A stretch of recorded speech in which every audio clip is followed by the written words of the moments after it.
Welcome to Kusuma's kitchen. ಇವತ್ತು ನಾನು ಮಾಡುತ್ತೇವೆ ಅಡಿಗೆ ಅವರೆಕಾಯಿ ಪಾಯಸ. ಇದಕ್ಕೆ ಬೇಕಾಗಿರೋ ಸಾಮಾನುಗಳನ್ನು ನೋಡೋಣ ಬನ್ನಿ.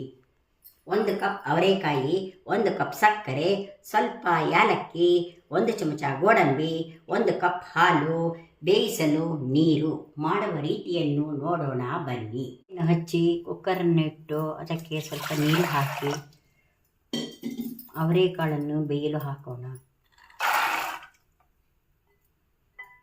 ಮುಚ್ಚಿ 2 ಕೂಗನ್ನು ಕೂಗಿಸೋಣ. ಆಗಿದೆ, ಈಗ ತೆಗೆಯೋಣ. ಅವರೆಕಾಳನ್ನು ಹಾಕೋಣ, ಗೋಡಂಬಿಯನ್ನು ಹಾಕೋಣ, ಎರಡನ್ನು ಸೇರಿ ರುಬ್ಬಿಕೊಳ್ಳೋಣ. ರುಬ್ಬಿದ್ದಾಯಿತು. ಈಗ ಒಂದು ಪಾತ್ರೆಯನ್ನು ಇಟ್ಟಿದ್ದೇನೆ, ಅದಕ್ಕೆ ಹಾಕೋಣ. ಈಗ ಸಕ್ಕರೆಯನ್ನು ಹಾಕೋಣ.